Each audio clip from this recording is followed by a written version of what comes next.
Today I'm going to tell you a fascinating story about San Juan Diego's miraculous tilma. You probably already know about Our Lady of Guadalupe, but not everyone knows this story. The miracle still baffles scientists to this day.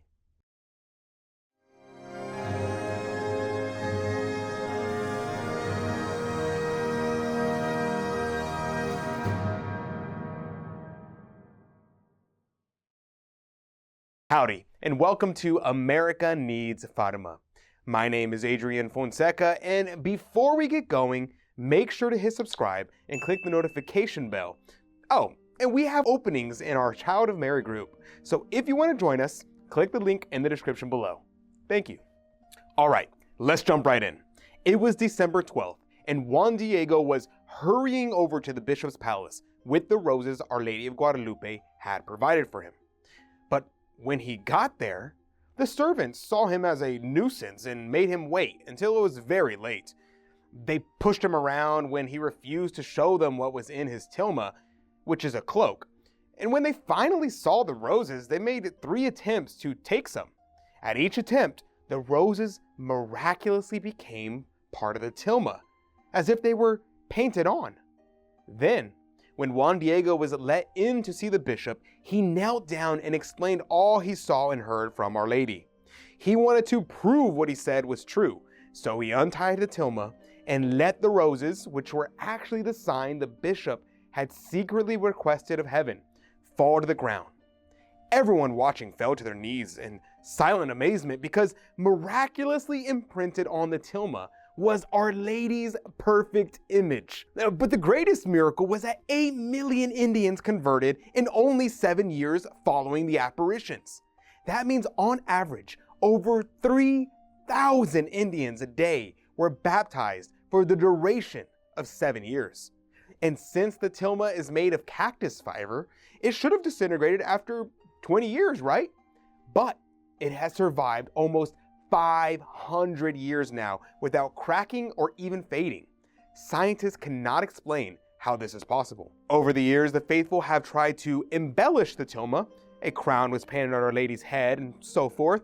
But unlike the tilma, these additions have worn away and aren't visible anymore. Another fact about the tilma I found intriguing is that there are no brushstrokes or sketch marks on it. The image doesn't actually contain any natural, animal, or mineral pigments, according to all scientific studies done on it. The tilma simply defies natural explanation. You're watching this video because you love hearing miraculous stories about Our Lady's love and her power, right? But what about when you are away from your phone or your computer or whatever it is that you're watching this on at the moment? What about when you want to get away from the internet, but you still want to learn about our Lord and Our Lady? Well, I have an answer for you. Let me introduce you to Crusade magazine.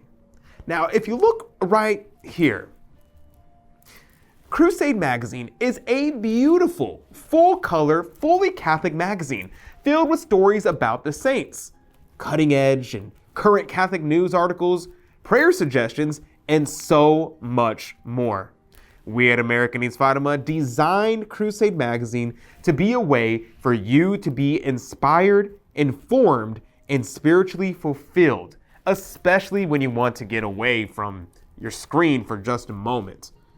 Then when you sign up to become one of our Child of Mary members, you automatically receive a Crusade magazine subscription as one of your gifts. So, if you want pages and pages of Catholic content at your fingertips, click the link in the description down below to sign up to become a Child of Mary today and start having Crusade magazine delivered straight to your door. So many people now are like the pagans Our Lady of Guadalupe came to convert. What these people desperately need is the Fatima message of Our Lady. If you want to help save these poor souls, click on the link in the description down below, or click right here. And what had a huge impact on me is that in Our Lady's goodness, she has made the miraculous tilma like a catechism class for the Mexican Indians. As you can see on your screen, Our Lady eclipses the sun, showing her superiority over the Aztec god. She also stands on the moon and tramples the Aztec moon god under her foot. But her hands are folded, and her head is tilted in a position of humility, showing that while she tramples the pagan gods, she is not God. Then around her neck, she wears a brooch with a cross, signifying that she leads mankind to God. Okay, I have one last short miracle story for you.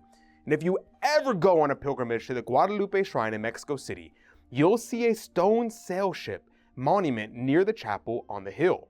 That landmark commemorates a miracle that took place in 1565 when General Miguel López de Legazpi was returning from the Philippines and his ship was engulfed by a tempest. They were on the verge of sinking, so the crew desperately made a vow to Our Lady of Guadalupe that if she saved them, they would carry their last remaining sail to her on pilgrimage.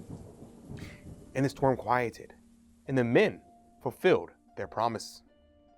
May the goodness and tenderness of Our Lady encourage you to have more devotion to her. Since she is a special aid in the struggle against evil today, let your battle cry be, Viva la Virgen de Guadalupe, which means, long live Our Lady of Guadalupe. Thank you for watching, everyone, and may God bless you and Mary Immaculate keep you under her mantle. God love you. Every new Child of Mary member gets a subscription to Crusade magazine as one of their gifts when they join.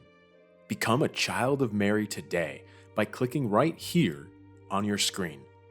As soon as you join, we will start sending this beautiful and spiritual Catholic magazine straight to your front door. Thank you, and may God bless you.